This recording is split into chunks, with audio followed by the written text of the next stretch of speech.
We're going to take you live now over to the House side. It's the House Resources Subcommittee on Parks and Public Lands, and they're talking about something called HPS, the hantavirus pulmonary syndrome. We'll learn a lot more about that from the chairman, Congressman Jim Hansen, a Republican of Utah. To the hantavirus. For example, the park superintendent at Channel Islands has made various statements to the press that seems to misrepresent the seriousness of this disease. In fact, the Park Service has made statements that contradict information provided by the Center for Disease Control and Prevention and the California Department of Health Services on the risk of contacting hantavirus. Furthermore, both hantavirus and the deer mouse that carries it have been identified in other national parks throughout the nation. Studies have indicated that as many as 70% of these mice are infected with the virus. Yet the Park Service recently decided to remove warning signs and chose not to specifically inform park visitors about the dangers posed by these infected mice teeming over the islands. Only after media reports and urgent demands from members of Congress has the Park Service stated that it plans to increase public awareness. This hearing will help determine whether the Park Service is stepping up their efforts to increase public awareness, education, and taking appropriate measures to combat this disease. With that, I would thank our witnesses for being here, and now I recognize the ranking minority member for any comments he may have. The gentleman from Puerto Rico. Thank you, Mr. Chairman. And we all know hantavirus is a potentially life-threatening illness that is transmitted to humans from infected rodents. And the wide publicity given to the cases of hantavirus that occurred in the southwestern United States in the early 1990s was the first significant alert to the public about this illness. It was because of that publicity that deer mice in Channel Islands National Park were tested and that the hantavirus was found in some of the mice populations. We understand that the National Park Service has taken several steps to provide the public and its employees with hantavirus notices and education. The NPS has been assisted in these efforts by the California Department of Health Services and the Centers for Disease Control and Prevention, as well as local health departments. Fortunately, no visitor or employee has contracted the hantavirus at the park, but it is obviously something that will have to be monitored continuously. Mr. Chairman, we appreciate the attendance of our witnesses today and look forward to their testimony. I thank the gentleman. The gentleman from California, the author of this legislation, or at least this hearing, Mr. Gallagher. Thank you very much, Mr. Chairman. I want to thank you for holding this very important hearing today. I want to thank my good friend and neighbor to the north, Lois Capps, for her leadership on this issue and also for being here this morning. Thank you, Lois. I want to thank the witnesses for coming today. This hearing was called to ensure that the public's health is protected. No one wants to close our national parks. However, our primary concern must be for the health and safety of the visiting public. We must not ignore a potentially fatal situation or fail to adequately inform the public of the dangers and the remedies. In February, the California Department of Health Services complained to the committee that the National Park Service was downplaying the problem at Channel Islands National Park. Signs reportedly were taken down and visitors were not being adequately noticed.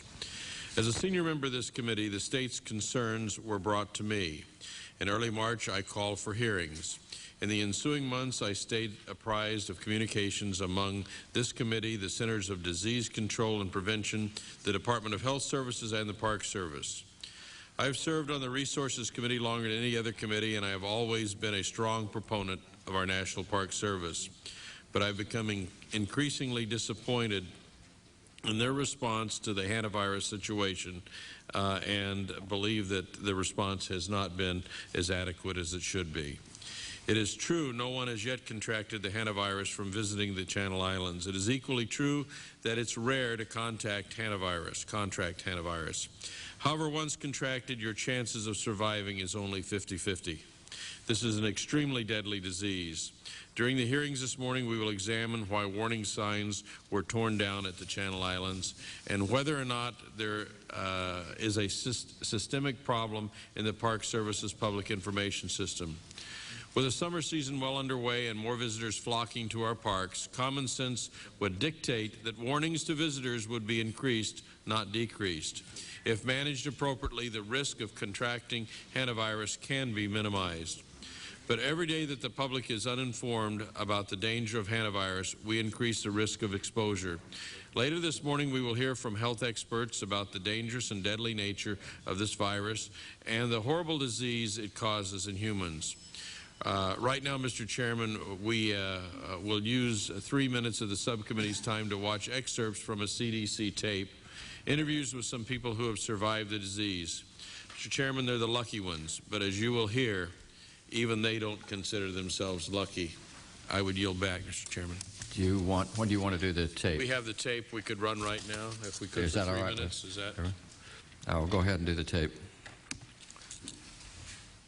When we were on our way to the hospital, I thought then, as we were driving, that we were not going to make it in time because my breathing kept getting worse by the second, and I was really scared that I waited too long. But I will say that it is a horrible ordeal to go through because of the speed with which it comes on. You're not prepared for anything like that. And even afterwards, it's hard to even think about it. My worst night, after the doctor told my family that it was only a matter of 2 or 3 hours, my boys stayed with me through the night, and each time my heart rate would go flat, would holler at me or shake me and say, "Hey, Dad, it's time to come around." And my heart rate would pick back up enough that at least I was still here. And that's the only reason that I made it, I believe. When I first started getting sick, I guess I just felt like I was just completely tired out. I started out just being exhausted, and then all of a sudden it kind of switched to flu symptoms. And I went to bed for, about 3 days, and then it started in my lungs, and I couldn't breathe. I just felt like I was being suffocated, that somebody was just tightening a band around my chest and putting a pillow over my face so I couldn't breathe. I wish everybody could experience just a minute of what you go through when you have that disease, of what it's like to have that respirator down your throat and to have somebody providing suction for you, to not be able to talk, to not be able to move, to not be able to breathe. The people that think this isn't significant would have a whole different outlook on life if they knew how close I came to death and what kind of a death that is. I guess I remember being in the emergency room a little bit. Remember the oxygen they tried to force in me was like standing behind a jet airplane. And 31, 32 days later, I woke up and the season had changed from being winter to being spring. And it was a shock to my system.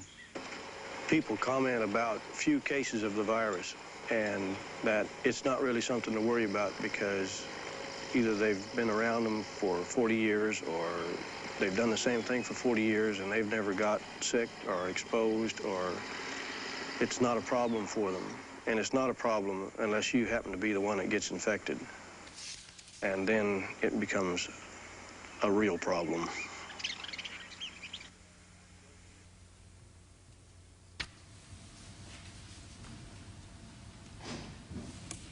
Is that the conclusion? I think that's it, yes. I ask unanimous consent from the committee that Mrs. Capps, our colleague from California, be recognized to give her opening statement. Is there objection? Hearing none, Mrs. Capps, we'll turn to you.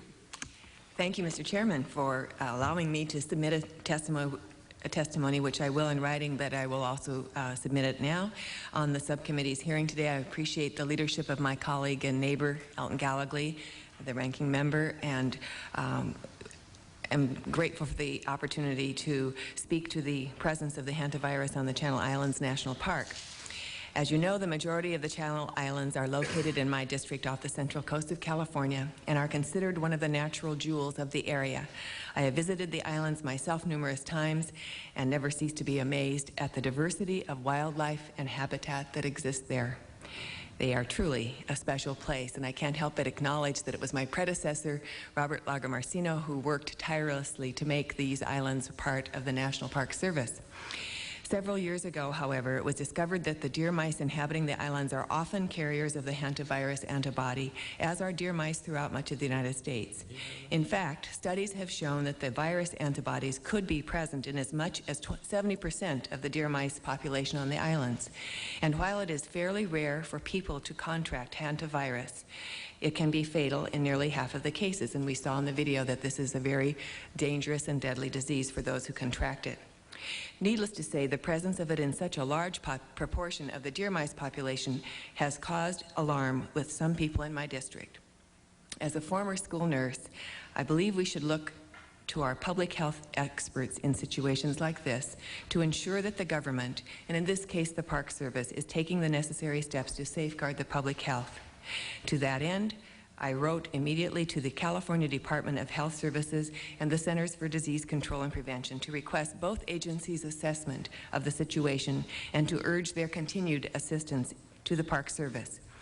Last week, I received a response from the CDC, which gave me some encouragement, and I have included a copy of this letter with my testimony. Basically, the CDC says that they have been working closely with the National Park Service and California state officials for several years on this issue, conducting surveys to assess the extent of the problem at the Channel Islands.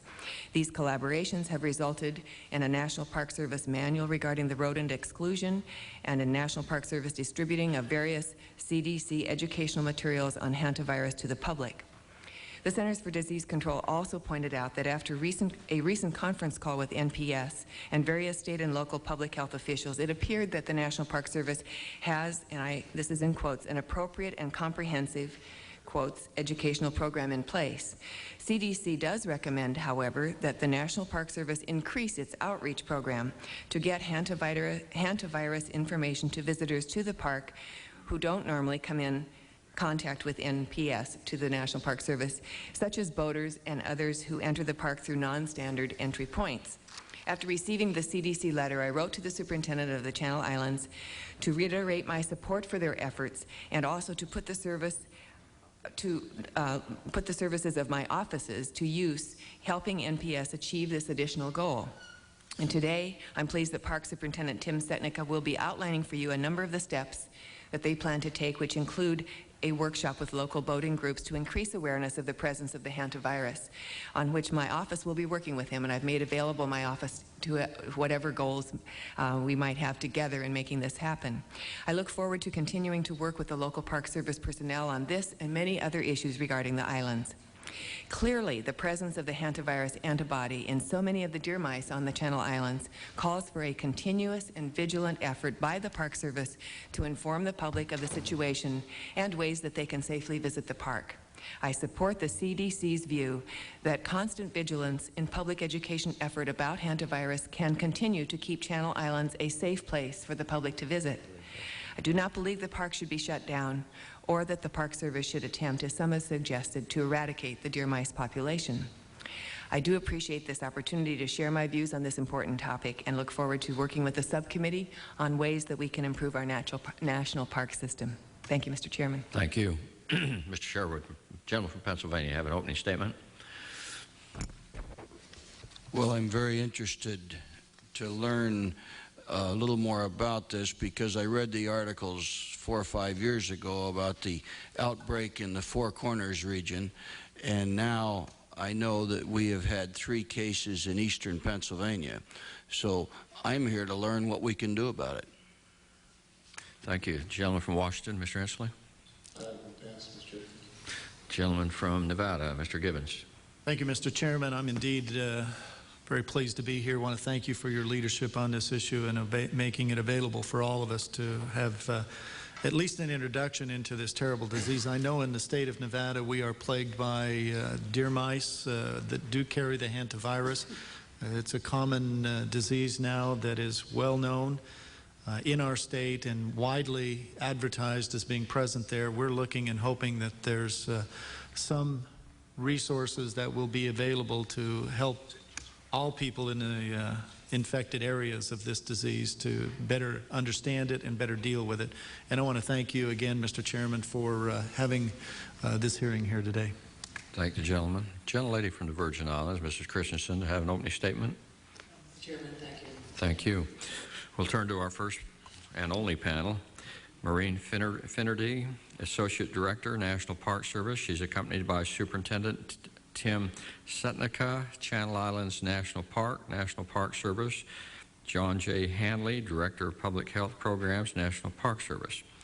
We also have Vicki Kramer, Ph.D., Chief of Vector-Borne Disease Section, California Department of Health Services, James N. Mills, Ph.D., Chief Medical Ecology Unit, Special Pathogens Branch, National Center for Infectious Disease, the Center of Disease Control and Prevention, and as I understand this, Mr. Gallagher, the monitor is Dr. Bruno C.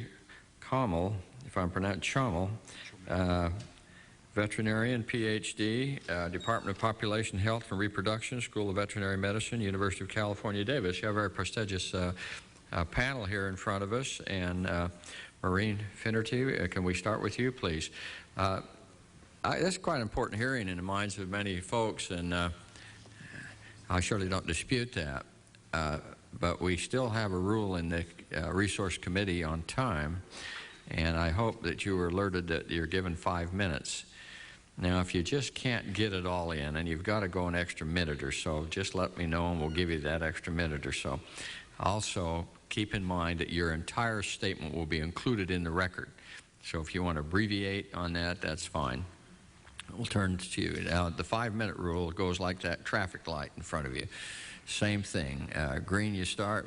Yellow, you wrap up. And red, we bang the gavel. But in this case, we'll listen if you have something more you have to say. Go ahead. Thank you for the opportunity to address the committee regarding this important issue. The stewardship responsibilities of the National Park Service require us to take care of the natural and cultural resources of the National Park System and to ensure the safety of park visitors. In carrying out this role, we are closely monitoring the hantavirus issue in Channel Islands and are taking steps to decrease the risk of hantavirus transmission as well as to increase public awareness of hantavirus. The National Park Service initiated hantavirus precautions throughout the system in 1993. Hantavirus has been monitored at Channel Islands since 1993, when it was discovered in the deer mouse populations on some of the islands.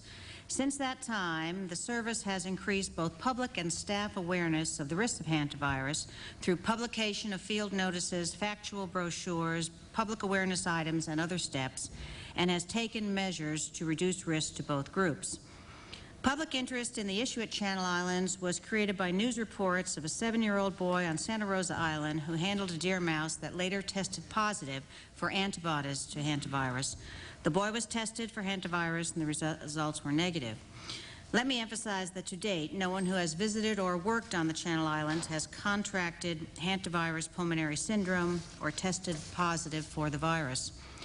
Following the well-known outbreak of hantavirus in the Four Corners area of the Southwest in 1993, the management of Channel Islands became concerned that the park's populations of deer mice might harbor the virus and pose a health risk to staff and visitors. Accordingly, park staff worked with the State of California and the University of California, Davis to test island mice for exposure to hantavirus. 2 islands showed no evidence. On 3 other islands, the proportion of mice that tested positive for antibodies to hantavirus ranged from 18 to 71%. Concerned for the welfare of visitors and residents, the park posted hantavirus warning signs in park campgrounds and included information on hantavirus to campers and visitors. 12 individuals, both park staff and island residents, including biologists who handled hundreds of deer mice and ranch workers who had worked and lived in mouse-infested condition for years, were tested for exposure to the virus. None of these individuals tested positive. In 1995, additional scientific research was conducted on deer mice and hantavirus in the outdoor areas of Channel Islands. The proportion of mice that tested positive for hantavirus antibodies in that study was 17%.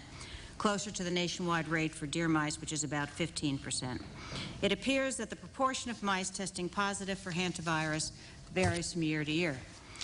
Because public safety and the safety of our employees are of concern, primary concern, the service has developed an extensive and effective public information and education system, which has been commended by the Center for Disease Control and Prevention, and the California State Public Health Department. Among other things, we have posted notifications at the main visitor center, on island bulletin boards, and at the offices of the 3 park concessioners.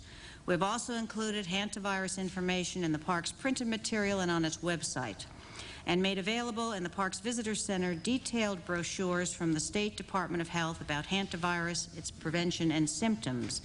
We include hantavirus warnings and orientation talks on the island given by park staff to visitors, and include warnings in printed materials given to visitors who are making campground reservations. We are continuing to explore ways to improve our communication about the virus. I mentioned previously the recent incident involving a 7-year-old boy and a deer mouse on Santa Rosa Island. Over Memorial Day weekend, a local family visiting the islands on their private boat put ashore on a remote beach on Santa Rosa. After several hours on shore, the mother realized her son had been playing with the deer mouse for some time. The state informed us, after the mouse was captured and tested, that the mouse tested positive for antibodies to the hantavirus, and the mother was alerted. The state and county health services departments have worked with the family and their physician to monitor the boy's health. A positive test for antibodies does not mean that the mouse actually had or was transmitting hantavirus. Nonetheless, the possibility that the boy could have contracted hantavirus from his contact with the mouse was sufficient to have the boy's health monitored for the duration of the incubation period, which is typically 1 to 4 weeks following exposure.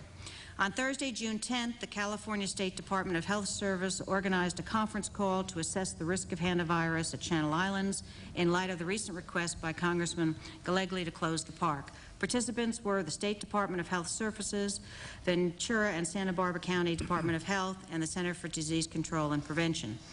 The meeting participants agreed that although high mouse densities and the presence of hantavirus antibodies combine to create some risk to visitors at Channel Islands, the risks are low, finite, and are insufficient to consider closing the park. The park has identified additional measures to warn the public of the risk of hantavirus. The risk of contracting hantavirus is actually much higher within structures. Efforts toward rodent exclusion have been ongoing in the park facilities for years, and this year we have taken additional steps to protect park employees. We have inspected all park residents for rodent-proofing needs and will make structural changes this summer to ensure that they are rodent-proof. This concludes my remarks, Mr. Chairman. I'd be happy to answer any questions that you or committee members may have. Thank you very much. We'll now turn to Vicki Kramer for her testimony. You want to pull that mic close to you? We'd appreciate it. Sure. Good morning, and thank you for inviting me to testify on the issue of hantavirus in the Channel Islands National Park. As you know, hantavirus pulmonary syndrome is a severe and potentially fatal respiratory disease caused by the Sinombre virus. Persons are infected through contact with excreta shed by infected deer mice. As of June 1999, 22 cases of hantavirus have been identified in California residents, of whom 19 are believed to have been infected within California. 11 of these 22 California cases were fatal. The majority of cases occurred east of the Sierra Nevada mountain range. The California Department of Health Services has records of over 9,000 animals tested for evidence of Sinombre infection. Seropositive deer mice have been identified in 41 of 51 counties from which samples have been taken. The seroprevalence in deer mice averages 12.6% statewide. The Department of Health Services conducted hantavirus rodent surveillance on the Channel Islands in 1994. Seropositive deer mice were identified on 5 of the 8 islands surveyed, with a maximum of 71% of the mice positive on Santa Cruz Island. A follow-up rodent survey was conducted by researchers from the U.S. Geologic Survey and University of California at Davis on 3 islands in 1995 and 96. The maximum infection rate at that time, as was mentioned, was 16% on Santa Rosa Island. Blood tests were conducted on park employees and residents of mouse-infested cabins on the islands. None had antibody evidence of exposure to Sinombre virus. As has been mentioned, there have been no documented cases of hantavirus among persons working on or visiting the Channel Islands. On February 14, 1999, the Los Angeles Times printed an article on hantavirus in the Channel Islands, citing some of the surveillance data from the 1994 study just described. On February 24th, Department of Health Services staff met with park employees to discuss hantavirus risk reduction for employees and visitors. On March 23rd, Dr. James Stratton, Deputy Director of Prevention Services of the department, sent a letter to John Reynolds, Regional Director of the National Park Service, that outlined specific recommendations for educating park employees and visitors about hantavirus and appropriate prevention measures. These recommendations included distributing information pamphlets to visitors, posting public notices at frequented areas, and sponsoring regular safety training for National Park Service staff and other island visitors. Public interest and concern about the risk of hantavirus in the Channel Islands was renewed in June 1999 when the Los Angeles Times reported on a 7-year-old resident of Ventura County who had contact with a deer mouse on Santa Rosa Island. The mouse was subsequently determined to have antibody to sin nombre virus. This incident was the basis for Representative Elton Gallegly to recommend during a June 8th press conference that the Channel Islands be immediately closed until federal land managers devised better methods to notify the public of the risk. The department subsequently convened a teleconference of representatives from the Department of Health Services, the National Park Service, CDC, and the health departments of Santa Barbara and Ventura counties to discuss whether park closure was an appropriate action and what additional measures, if any, should be considered to protect the public health. I have 6 points to make in conclusion. First, the risk of hantavirus infection for the majority of visitors to the islands who engage in typical outdoor activities such as hiking, picnicking, and camping is low. Second, the real or perceived risk of hantavirus has not been the basis for restriction of access to any public lands in the United States. Third, health departments from counties nearest the islands may wish to consider a press release each summer on hantavirus to further inform local residents who may visit the islands. Fourth, the department encourages the Park Service to explore other avenues for disseminating hantavirus information to visitors who may not be reached through standard means, for instance, those individuals who take their private boats to the islands. Fifth, the department believes that the Park Service's efforts to educate staff and visitors are appropriate. And finally, the National Park Service may wish to consider establishing an ongoing collaborative relationship with the Department of Health Services to provide consultation, staff resources, and laboratory support for surveillance of hantavirus and other vector-borne infectious diseases on the Channel Islands and in other national parks in California. The department currently performs such services in national forests in California through a cost-share agreement with the U.S. Forest Service. Thank you very much. Thank you, Dr. Kramer. Dr. Mills, turn to you, sir.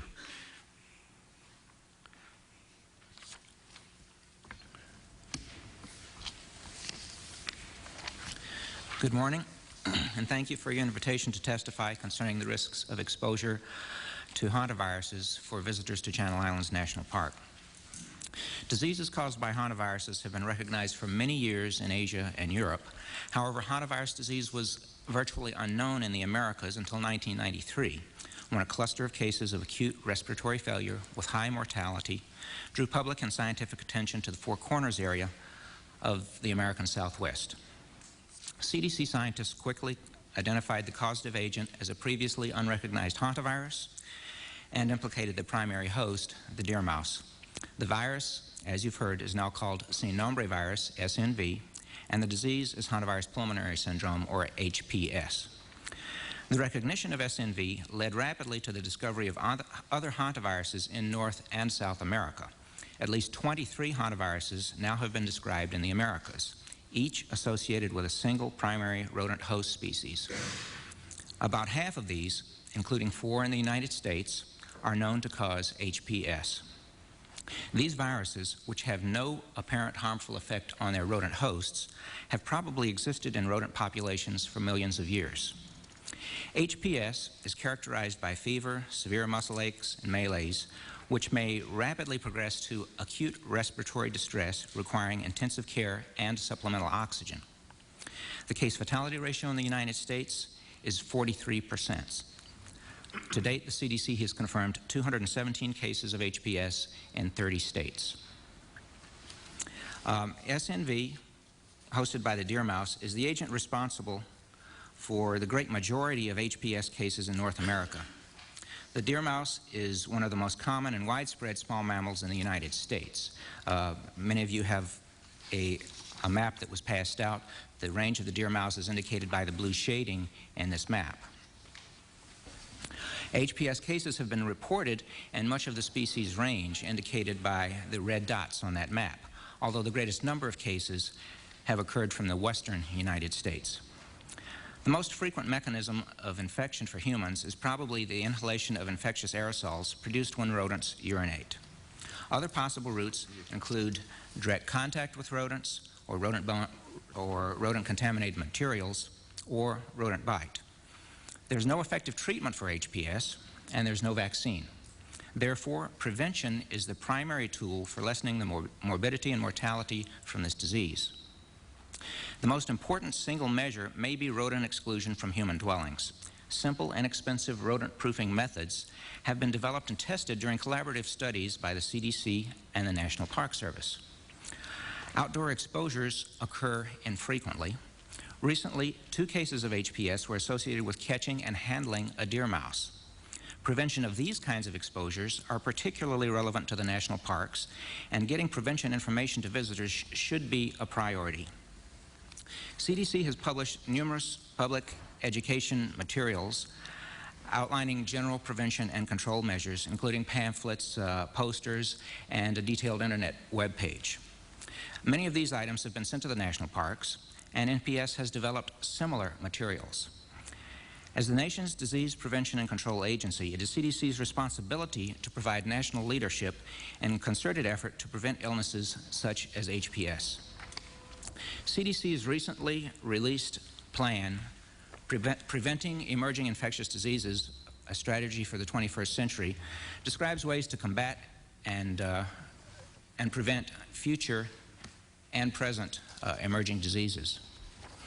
CDC has worked closely with state health departments and with the NPS to measure the risk of hantavirus disease throughout the United States and to develop and implement strategies to prevent human exposure. Resulting recommendations have been widely distributed to healthcare professionals and to the public through state and local health departments and by the NPS. Last week, CDC published new data and recommendations concerning HPS in our weekly MMWR report. In summary, hantaviruses are widespread and very common throughout rural areas of the United States, although we have been unaware of their presence until just recently. The incidence of HPS in the United States is very low, but the disease has a high mortality. Prevention methods such as public education can be effective, especially for specific populations that are easily accessible, such as visitors to specific national parks. And these programs should be vigorously pursued. Thank you very much for your attention. I'll be happy to answer any questions. Thank you, Dr. Mills. Dr. Chommel, can you hear us? We can hear you and see you, so we're going to turn the time to you, sir. Go ahead. Thank you very much. Any of you folks want to come up and say this? If you do, we welcome you. Just bottom tier. We'll let that be your decision. I'm sorry? Good morning. Oh, excuse me. California accounts for almost 10% of all human cases reported in the USA, with a lethality rate close to 50%. I was personally involved in the early testing of California rodents, as my laboratory is performing most of the plague testing for the state of California since 1991, and I had done some work on hantavirus in France with Dr. Pierre Rollin from CDC, who at that time was at the Pasteur Institute. With personnel from the California Department of Health Services, the Centers for Disease Control, and various institutions, we initiated serological testing of California rodents for Cinnabar virus. Most of the data from this work was published in Emerging Infectious Disease. We found overall a prevalence rate of about 12% in deer mice. It is at that time, in January 1994, that I was personally contacted by Kathy Schwem, biologist on the Channel Island National Park, for investigating hantavirus infection, as deer mice population was quite abundant on the Channel Island. Our initial work on the Channel Island revealed a very high percentage of infected deer mice, and in fact the highest percentage of infection ever reported from any site in the United States, 71% on Santa Cruz Island. Blood samples were taken between January and April 1994. But we have to emphasize that the sample size of our study varied widely from one island to the other. We tested rodents from 3 islands, San Miguel, Santa Rosa, and Santa Cruz. After Cinombre virus infection was identified in mice from these 3 islands, mice from the other 5 Channel Islands were tested. Overall, the highest prevalence was found on Santa Cruz Island, 71.4%, 25 out of 35 mice. Santa Rosa Island, 58%, 47 out of 81 mice. And prevalence was 18% on San Miguel Island, 14% on Santa Catalina Island, and 3% on San Clemente Island. None of the deer mice coming from Anacapa Island, Santa Nicolas Island, and Santa Barbara Island were seropositive for Cinombre virus. Despite the high percentage of positive rodents on some of these islands, no antibodies were detected in Santa Rosa branch employee or Channel Island National Park employees. Because of the peculiar environment of the Channel Island and the high prevalence of infection detected in small sample size, Dr. Tim Graham and myself sought to investigate through a longitudinal study the dynamic of hantavirus infection on some of these islands. It was important for us to establish a better estimation of a true level of deer mice infection by conducting those longitudinal studies. The cited above percentage being the reflect of a 1 point in space-time.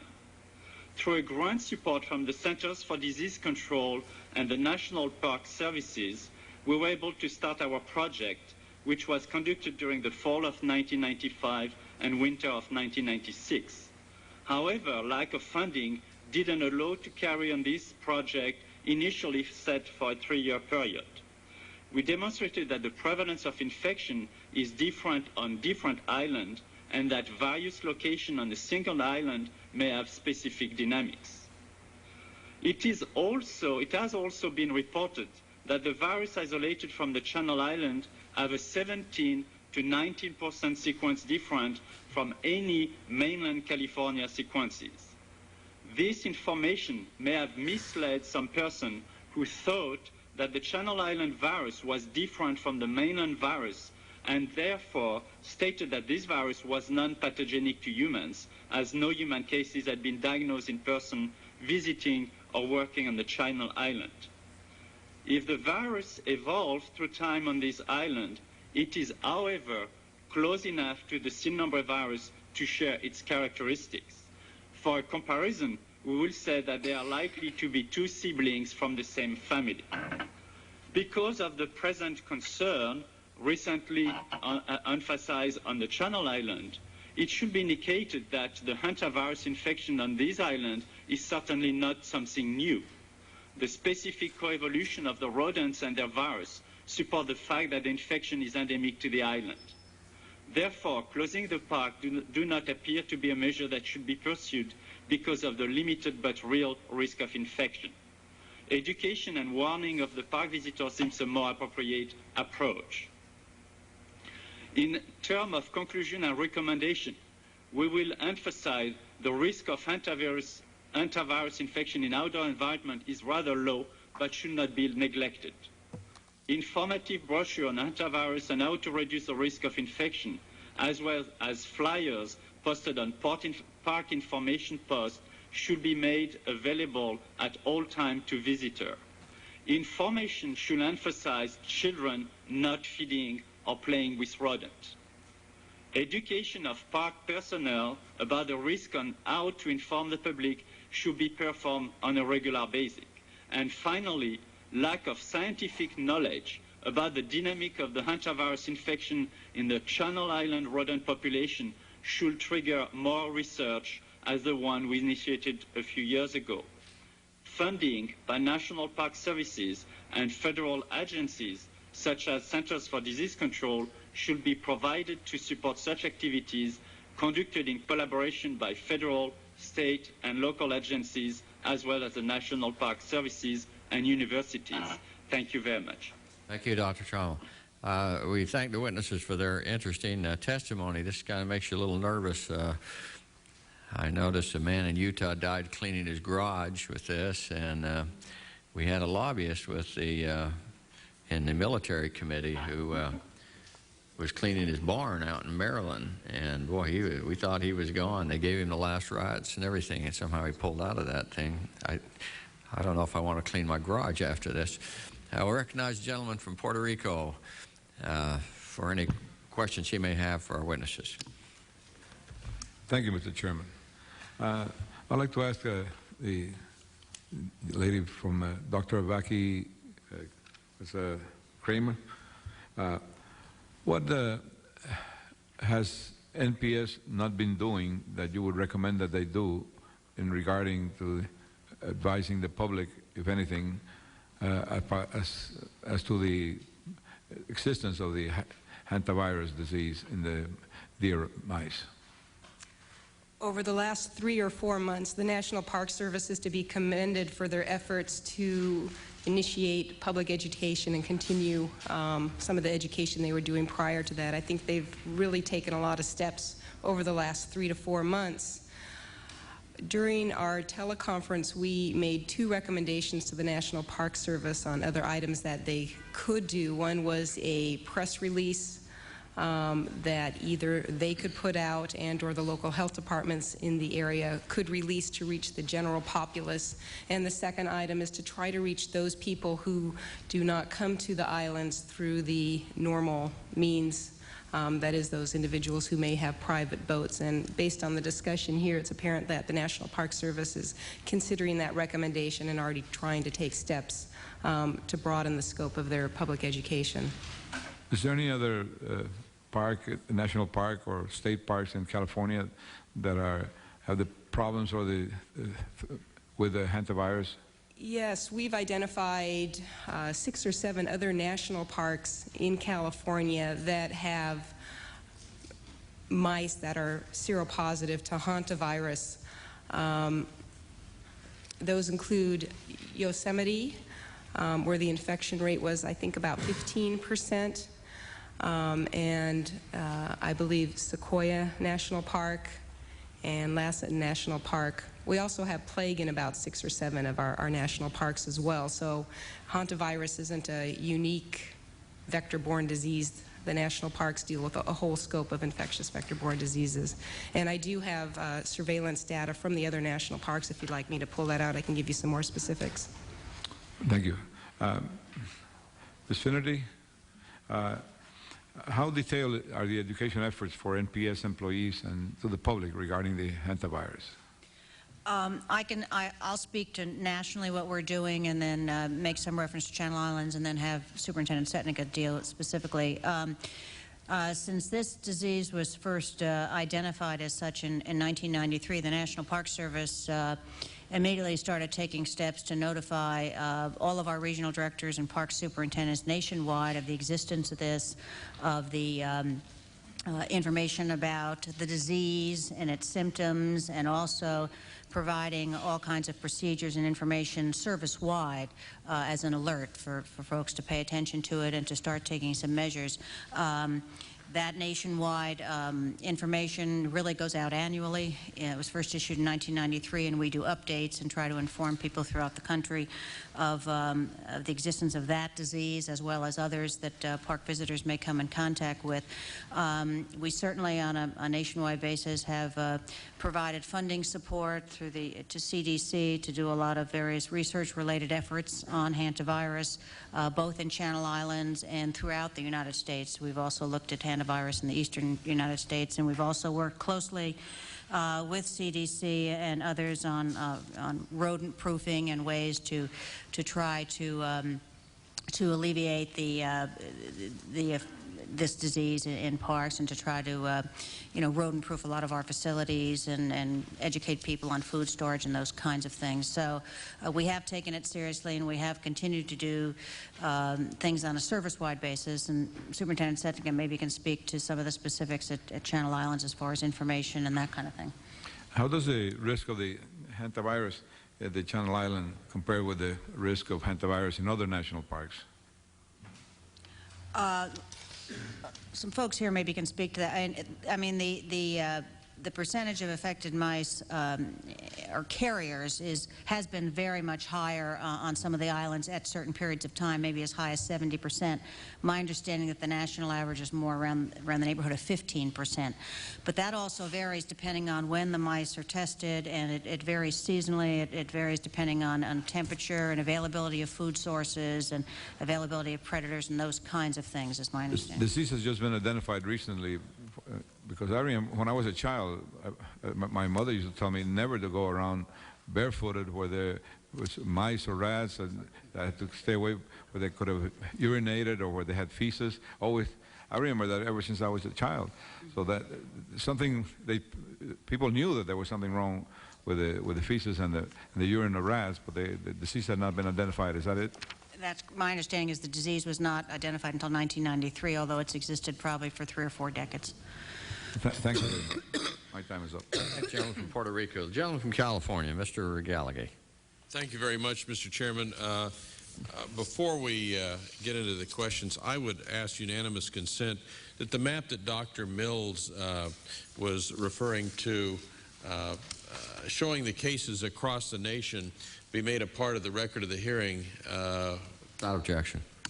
In fact, this map shows that while the number of incidents are more prevalent in the West and the Midwest, it's still a national issue. In fact, we have cases on the extreme East Coast as well. So I think that's important. Also, Mr. Chairman, with unanimous consent, I would ask that a statement by the National Pest Control Association be made a part of the record of the hearing as well. Without objection. Thank you, Mr. Chairman. Dr. Kramer, thank you very much for your leadership on this issue. You mentioned that you were pleased that in the last 4 or so months that the National Park Service has been doing a better job. Is that correct? That's correct. As you know, this has been an issue that the Park Service has been aware of, although maybe not all of us have been, since 1993. For the record, I would like to ask that the letter that I sent to the Park Service dated February 23rd, 1999, about 5 months ago, be made a part of the record of the hearing as well, objection. Which we hope has maybe in some way helped the Park Service better advise individuals. Before I go any further, I would like to correct a couple statements that were made, one by Ms. Finnerty regarding my request to close the Park Service. Actually, if you want to take that literally, it would mean if there was a request to close the Park Service, it would be on the onus of or on the back of the Park Service. My statement early on was that I definitely do not want to see the Park Service closed. However, if they were not willing or capable of notifying the visitors of the risk, that would be the viable alternative. And Dr. Kramer, you had mentioned that I'd held a press conference to ask for the closure. In fact, there never was a press conference. My statements to the press were in response to a letter that was written by Dr. Stratton in your office to Mr. John Reynolds at the Park Service, and this letter was dated March 23rd, and again, this was as a result of the concerns of the California Department of Health that not adequate notification was being done by the Park Service. Is that correct? This was in March, that Dr. Stratton was expressing concerns that they needed to provide greater public awareness. Now, this was basically 3 months ago. So you had mentioned that they've done a much better job in the last 4 to 5 months, but yet in the end of March, there was a letter from your own agency expressing real concern that they were not adequately doing the job. Is that correct, Dr. Kramer? That's correct. At that time, steps were being initiated by the Park Service, but we just wanted to emphasize what we felt needed to be done. The question that I had, now, do you know to this date, it's my understanding to date in the past 90 days or 3 months since this letter was sent to the National Park Service, there has not been a response to that letter by the Park Service. Is that correct, to the best of your knowledge? To the best of my knowledge, that's correct. So, to the best of your knowledge, the Park Service has not responded to the concerns of Dr. Stratton in the March 23rd letter. Is that correct? That's correct. Thank you very much. I am and Tim Setnica would be, I think, the first to acknowledge that I have been a strong proponent of the National Park Service, particularly Channel Islands. It is truly one of the treasures that we have in this nation, and the fact that it's close to my home district is very special to me. I don't want to see this park closed, but I do want to see the health of the folks there not being compromised either. Tim, there's been some disturbing comments made by some folks, and it's my understanding that you have also acknowledged that some of the signs, warning signs and so on, have actually been taken down by members of your own staff. Is that correct? No, sir, it's not correct. Okay. Here is a sign that is very prevalent on the islands. I've seen it myself. It's a huge sign. In fact, it's above a couple other signs posted throughout the park in bold print. Warning, the horses you may encounter are dangerous. They will bite, kick, and beg for food. Do not feed them, touch, or approach them. The horses are privately owned. It appears to me that this notification is, while maybe important, not nearly as prevalent on the island as the notification of the potential dangers of hantavirus. Is that correct, Tim? No, sir, that notification no longer exists. This has been taken down? Yes, sir. The horses themselves were removed some months ago at the request of the owners. Okay, very well. I see my time has expired, Mr. Chairman, but I do have a couple other things. Maybe we'll have a second round. We will have a second round at your request. The gentlelady from Virgin Islands. Thank you, Mr. Chairman. I want to welcome the panelists this morning. And while we recognize that the person and the family who might be infected by this virus, of course, is the most important individual to be concerned about, and in that case, even one infection, given the high morbidity, is of concern to us.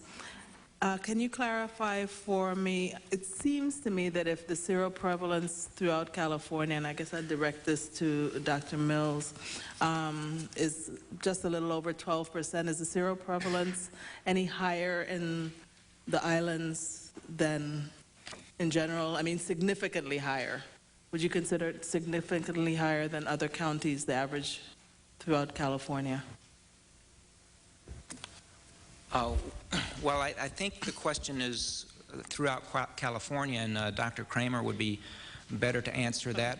But if you'll allow me to make one statement in relation to that, 70% prevalence in deer mouse populations is unusual.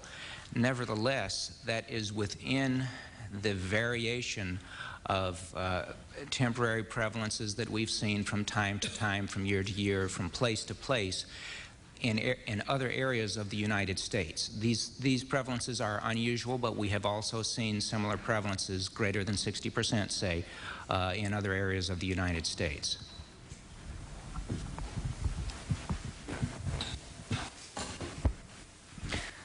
Would you like me to also respond to that question? In general, those seroprevalence rates are higher than what we typically find on the mainland, although we do have some foci where we have seen similar rates, usually in a very confined area and often in conjunction with a human case when we do follow-up surveillance. But as has been mentioned, those numbers do fluctuate over time. But when we first got those results back, that did send up a red flag, and it was at that time that we went back and did some further sampling. Okay. In the CDC's booklet that's included in our packet on emerging infectious diseases.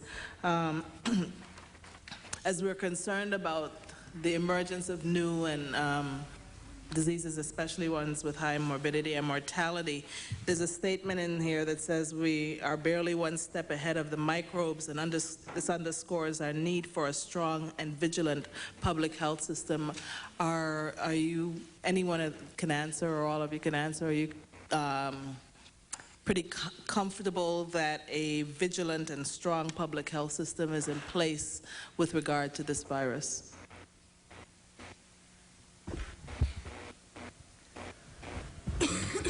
In comparison to other diseases, which may even have many more higher incidence, the vigilance for hantavirus pulmonary syndrome, I think, is very high, and it's been developed only within the last 6 years, and it can certainly be improved. But I think our system there, as concerns hantavirus pulmonary syndrome, is good and getting better.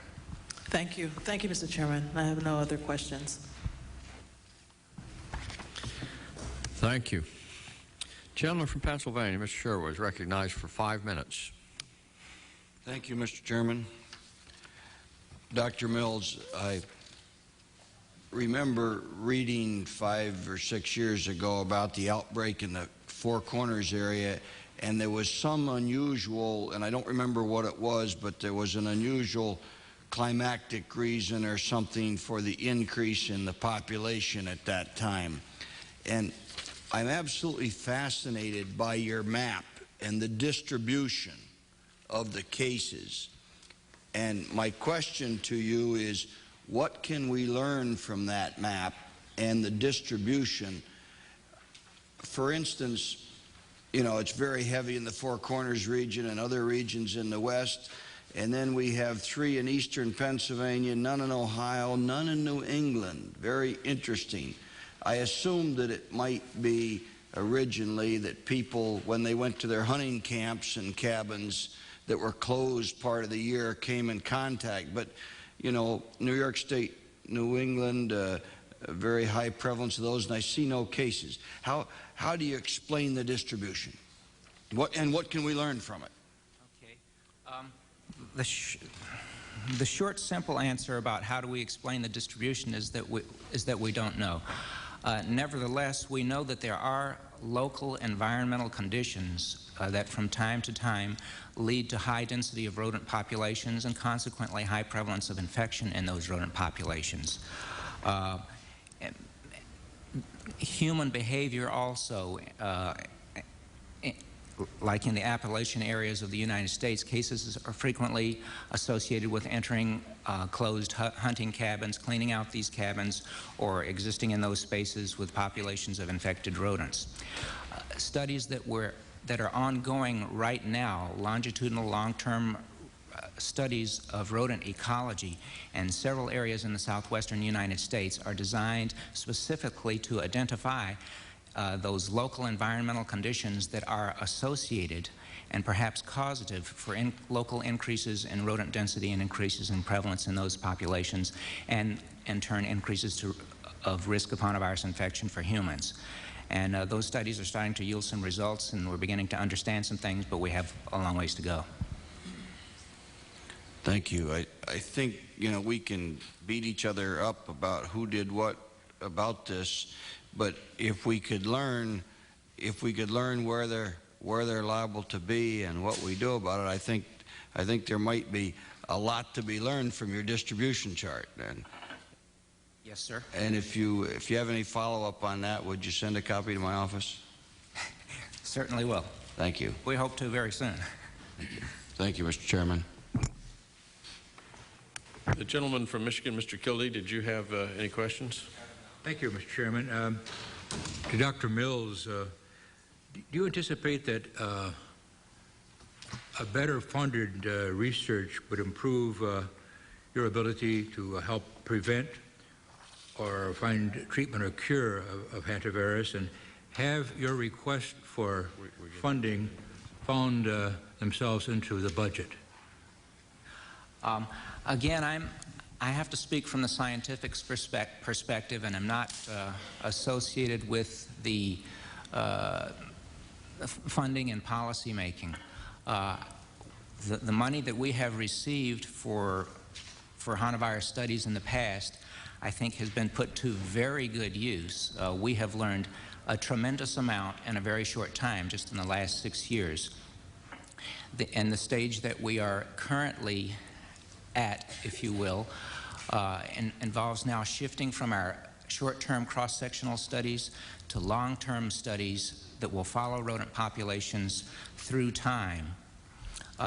These sorts of studies frequently don't yield very quick results, but they're extremely important. And I would like to emphasize that continuation of funding for these studies is important, although funding agencies don't like to frequently fund things that they're not going to see immediate results for. The more, and as you well understand, the more resources that are available for these sorts of things, the quicker we're going to get results. And while you aren't directly involved in the fiscal aspects of the CDC, it seemed to me that they would be looking down to people like yourself for suggestions as they prepare their budget. Would you feel that a more adequate appropriations might accelerate a fund for prevention or treatment or cure of hantavirus? Again, and I'm going to speak, I'm involved with rodent reservoir studies, which I think are important because understanding the epidemiology of a disease such as hantavirus pulmonary syndrome is based upon a thorough understanding of the ecology of the host species, the deer mouse. And those continuation of those will be improved by increased funding. I can't speak to the development of vaccines, development of cures for hantavirus pulmonary syndrome because I'm not a physician and not involved specifically with that research. All right, I think you've answered my question. I think that very often we keep funding old programs and something like this comes along and we don't re-examine our priorities, and I think this should be a high priority. And let me ask you one further question, Mr. Chairman. Do you have any suggestions, either you or the Park Service, for improved cooperation between the Park Service and the CDC, or do you feel that's on an adequate level now? I'll go to you first, Dr. Mills, and then... Actually, our collaboration with the National Park Service goes back a long time, and I think we're off to a very good start. And I can only see, I would encourage our continued collaboration in the future as funding for both agencies allows. There are a lot of things that still need to be pursued, and I am very much looking forward to continued and increased collaboration with the NPS. Mr. Hanley?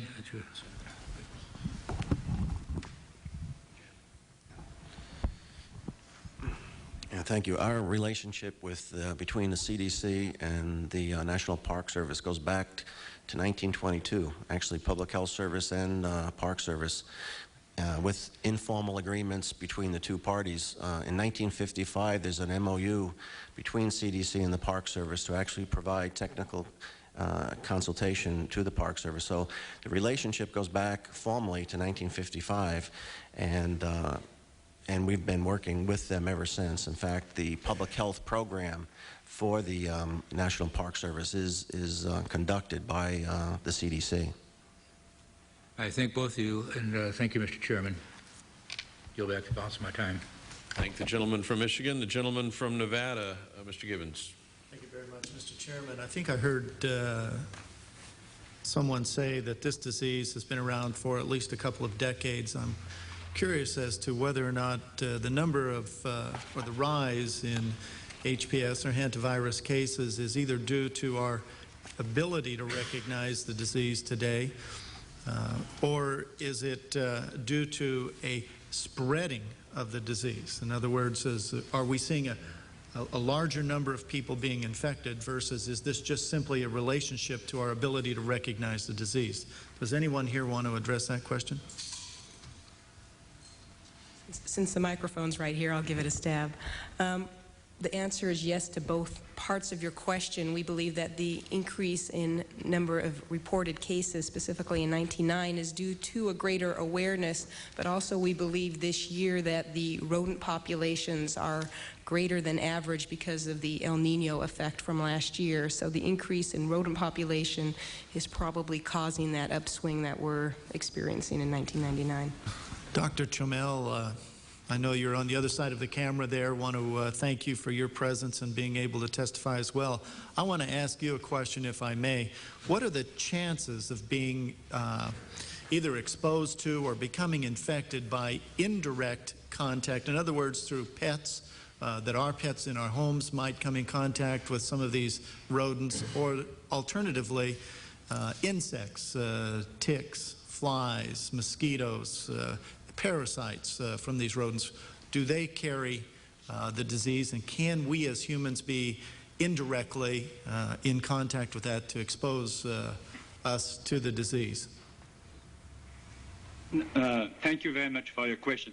No, I don't think we have any risk of transmission through vectors like insect or through our pets.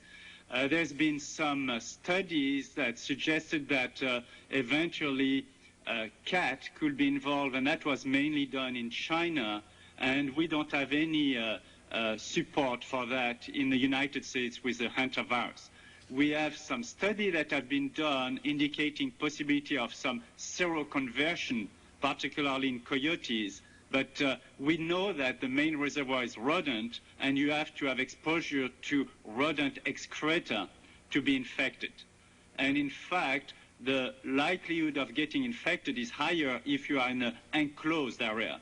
Usually in the full outdoor, the risk of contamination is much lower. It does, you know, there is no zero risk, but the risk is much lower if you are in an outdoor situation than you are in an indoor situation. Is the university veterinary school there at Davis undertaking a study to see the effect on animals, small animals, domestic animals of the hantavirus outside of the rodent population? It's not been done at UC Davis. Lack of funding has not allowed us to pursue that field. Okay. Dr. Mills, what will it take in your estimation to get on top of this disease, to get control of it, to reverse the spread, if you will, of this disease?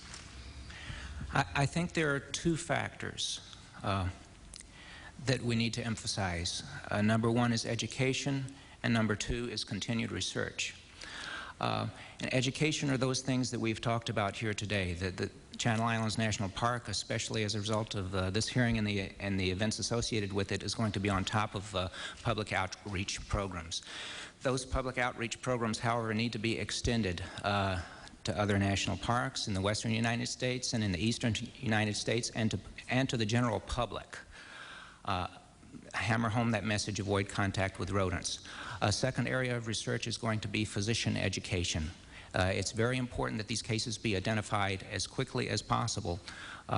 Those who enter the hospital soonest are more likely to survive the disease. Well, Dr. Mills, let me ask again also, is every healthcare provider or facility required to report the incidence of this disease? It seems to me it's a budding disease that's just growing out there. Do we have a requirement for healthcare providers to report those?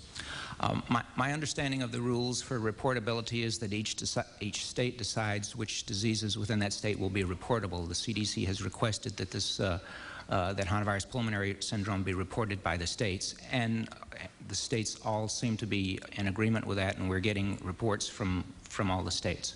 Let me go back to Dr. Chomel again. Does the fact that no one has gotten sick at the Channel Islands mean that no one can get sick there? I'm very concerned about this sort of low risk, minimum risk explanation that the Park Service is giving us.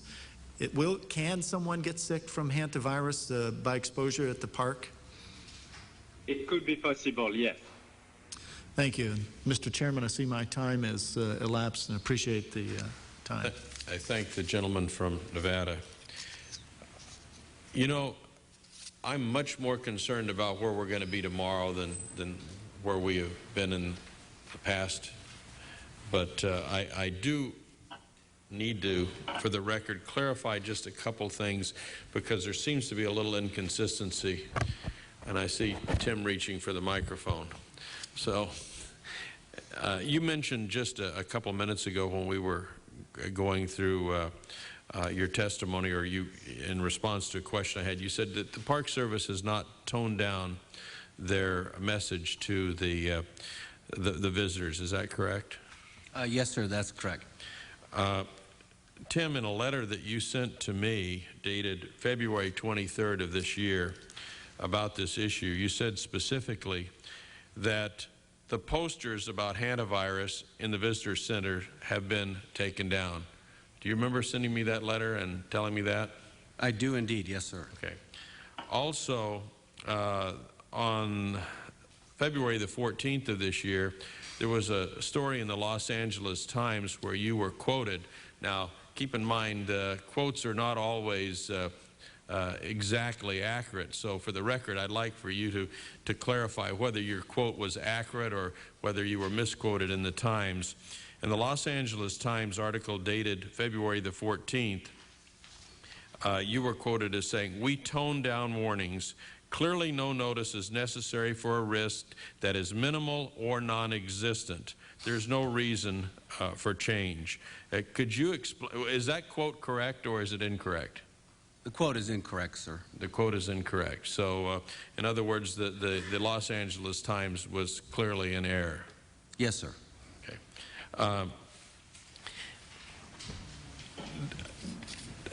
Dr. Kramer, would you concur that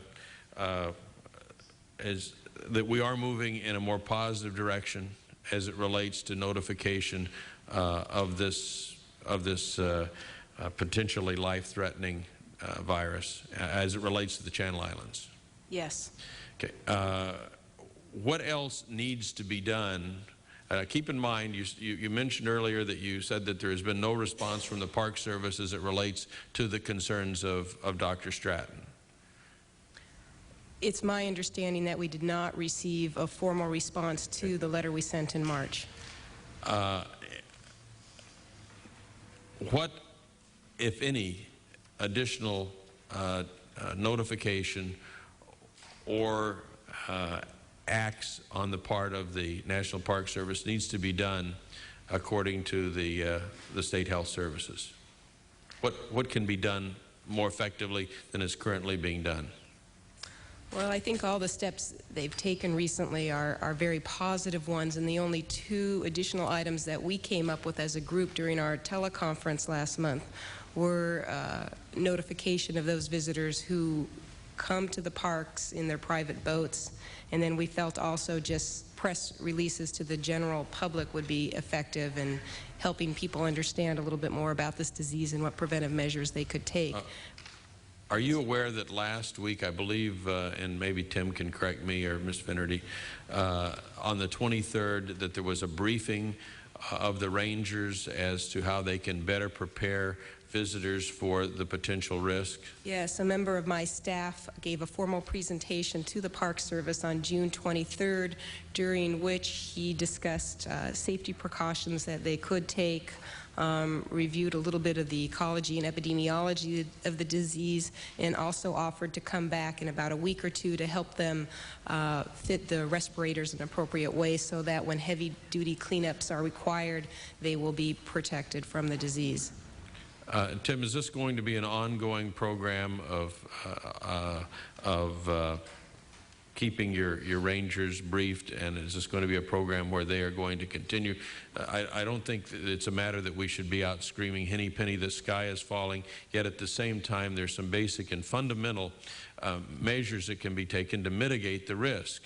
And short of that, there may be some that are going to hear that "Henny penny, the sky is falling" if we don't take these precautionary measures.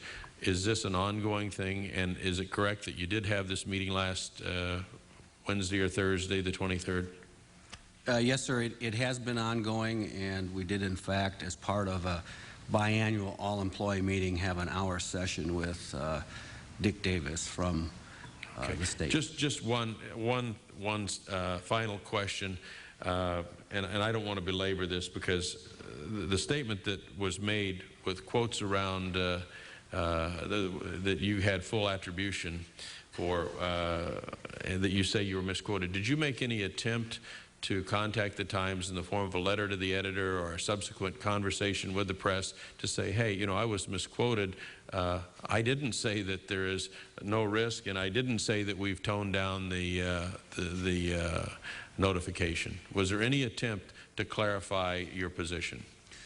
Yes, sometimes after, and I'm going to say within the last 30 days, which is not very timely in relation to this. So it would have been about 4 months after the original. I had occasion to talk to one of the staff of the Los Angeles Times and explain to them our concerns about the way the story was shaped, because we felt it was doing a disservice to the rest of the country who thought perhaps if you don't come to Channel Islands National Park, you'll avoid this disease, which clearly is not the case. This is a disease that none of us want to see anyone get. Well, I'm glad you had a chance to do that. The concern is that for 4 or 5 months or 3 or 4 months, whatever the case might be, is the public, the reading public, it was under the assumption, based on the quote that was attributed to you, that you had toned down the concern, that there was no risk, or if the risk was minimal or non-existent. The public, based on that quote that was attributed to you, went on believing that that was your position, and that's unfortunate. Mr. Kildee, did you have anything else? No, I have no further questions, Mr. Chairman. Mr. Gibbons?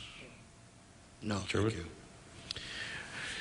Well, I hope that this has been helpful this morning. I appreciate the chairman calling this hearing. I know it was inconvenient for you to fly out here. I would hope that we will continue to keep an open dialogue on this issue. I hope that with the CDC, Dr. Mills, thank you for being here. Dr. Kramer, thank you for being here. It's going to be very important to us to continue to monitor this issue as it relates to the job that's being done out there. And if there is, in your opinion, you're the professionals, you're the folks that have dedicated your life to public health. It is you that we look to see whether the public health is protected or not. And it was you that brought this originally to our attention. So we're going to continue to look to you to see whether the Park Service is continuing to as I'm sure they're fully capable of doing, protect the interests of the public health. And if you see other things that need to be taken care of as we go through changes in the weather and changes in any number of things, I think that would be very helpful to us. Mrs. Finnerty, will you assure the subcommittee that the Park Service will ensure that the Channel Islands is doing everything possible to inform the visitors and the employees about the risk of exposure to hantavirus in the future? Yes, Congressman, you have our assurance. Will you provide the subcommittee in a month or so a detailed report explaining what specific measures have taken place subsequent to this hearing? I would just like to close, and I hope we can close on a positive note. Mr. Chairman? Mr. Chairman, will you yield for a moment? I would just like to, for the record, ask that perhaps there be an opportunity for us to include some of the research that perhaps the medical community, the doctors are doing within which to find a cure or a vaccination for this disease as maybe being part of this important record that we've started today, because I think overall the people we represent not only want to learn and be educated about the exposure and the chance of occurrence of this disease in their area, but they also want to be assured that there's ongoing research, ongoing direct attention to finding a cure and perhaps a vaccination to this very important disease. So if there's any information that either this group through the CDC or through any research and development the staff could put into the record and make available for us, I would greatly appreciate that. Without objection, we'll ask that that be made a part of the record, and that knowledge is the bottom line to what we're trying to accomplish here this morning. And I do want to close on a positive note. Tim, I think you have one of the most envious jobs in the country.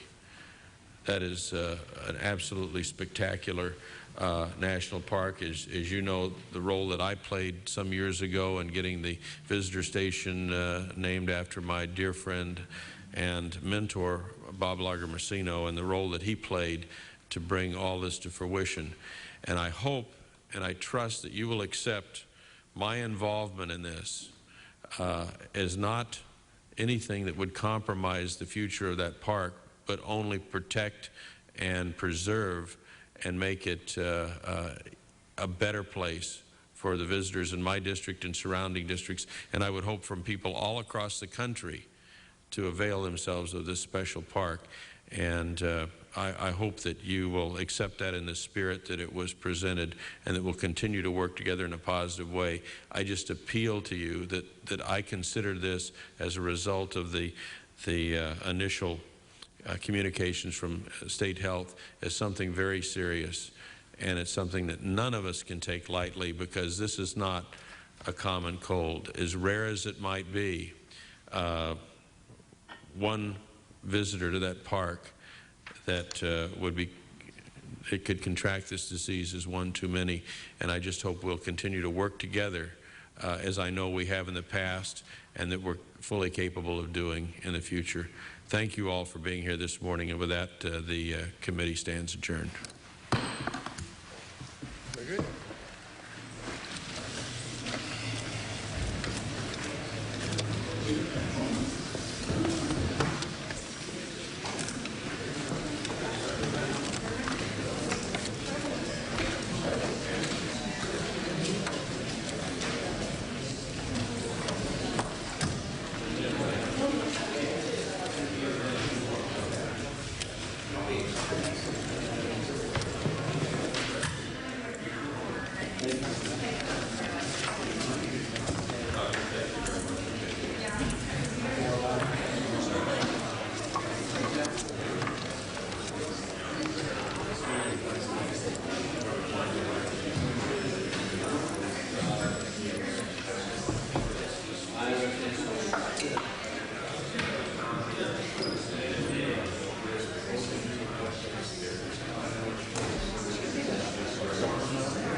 The U.S. House meets in a little over an hour at 12:30 Eastern for morning hour speeches, then at 2 for legislative business. Today they'll take up a series of bills on veterans' benefits, also a resolution condemning last month's synagogue burnings in California, and a bill calling for a